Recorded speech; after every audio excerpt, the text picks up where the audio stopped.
Trump is now at 36%.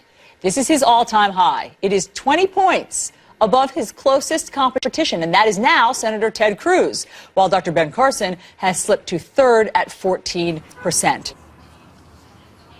In this edition of The Political Animal, lambasting from the left, the Democratic media strategist from Cate Communications, Franco Ripple. And ripping from the right, Republican strategist and Georgetown University professor Bradley Blakeman. Hello, both of you. I want to hear a good fight on this one. Donald Trump continues to skyrocket. And that's because of why, Franco? Well, I would argue that he's not exactly skyrocketing. He's staying where he is, and it's been an impressive run. But I will say it as I say it every week. Just wait for the swoon. It is coming. It is only a matter of time. Don't color me impressed. You're running out of time, Franco, to be quite honest. Brad? Well, I tell you what, I think Donald Trump goes home every night and says, what more outrageous thing can I say to get out of this race? It's perplexing. Anybody who's been around Washington is scratching their head, and even those people outside of Washington can't understand the Trump phenomenon. And one thing is clear, is it doesn't matter what the national polls mean, it matters what the primary and caucus polls mean. And if you take a look at the caucus polls in Iowa, Trump isn't that far ahead, nor is he that competitive in some of the other battleground states like New Hampshire, South Carolina, Nevada, and elsewhere. So until somebody actually goes in and pulls a lever for him, I'm not convinced that these polls are worth anything. Gentlemen, let me, as the biggest conservative in the room, let me explain to you why Donald Trump is at the top. He's at the top because he said a word: deportation.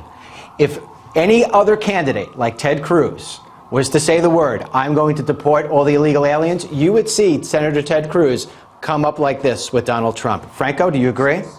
Well, so what you're saying is that what Republican primary voters are looking for is a liar, because Donald Trump may say, look, let's be honest, we all say things in politics, right? Candidates say things to get elected all the time. It happens on both sides of the aisle. But Donald Trump saying that he's going to deport all the illegals, he's lying out of both sides of his mouth, because you can't do it. You can't practically do it. The United States does not have enough treasure to be able to afford to round up everyone and deport them, even if that's what we should do, even if many of these folks, not to defend illegally coming into our country, not to defend crossing our borders without the proper procedure, but to deport tens of millions of people who, in fact, in many cases, are contributing to society, are paying taxes, and maybe ought to deserve a shot at the American dream, the reason they came here in the first place, to raise a family. Good luck, Donald. Franco, you know what? I want I want to see Americans get the American dream first. When we can say that everybody's on a pathway to the American dream, then I want to hear your rhetoric. Until that, Brad, I'm going to come back over to you. All right, let's take a look at Senator Ted Cruz. He is not committed to that sort of language yet. He has been keeping himself at bay, if you will, when it comes to the number one topic, which is immigration. That's what got Trump to the top. Now you take a look at what just took place in California. You've got somebody who is here on a K-1 visa. You tell me this isn't going to help Donald Trump even skyrocket higher? Well, let me say this. Let's remember you have to be selected by the party before you're elected by the people. And what good is being selectable if you're not electable? And I happen to believe that the Republican Party is not looking to select somebody who's going to round up 12 million illegal aliens and get them out of the country. As Franco said, it's not going to happen. It's not going to happen because we don't have the money, the logistics, or when it comes down to brass tacks, the American people are not going to allow it. And the fact is, we were complicit in them coming here. We have porous borders, and we had work. Nobody leaves their home unless there's a reason to leave their home. And we provided the opportunity, and now we turn against these people? No. There's got to be a pathway to citizenship. Yeah, we got to be tougher on our visas. We got to secure our borders. There's a lot that has to be done, but guess what? It will never be done the way Donald Trump says it should be done. Brad, I tell you what's missing. The will.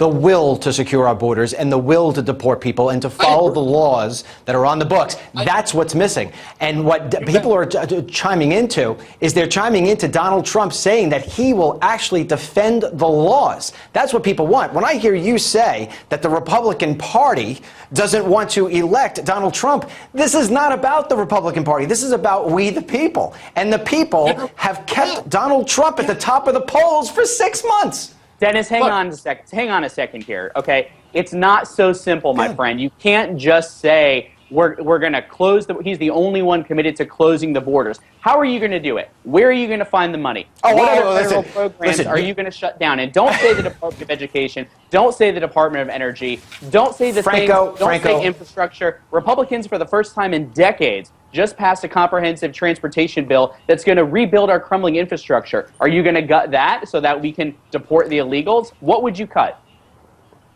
Franco, I'll tell you right now, you don't realize the fact that you are speaking to the Michael Jordan of immigration reform, if you will, okay? Here's what you do in a day. I can fix this in a day, and I don't need a pen or a phone. All I got to do is just enforce the laws. If you start finding the employers who employ these people, if you cut off the magnet, these people are going home.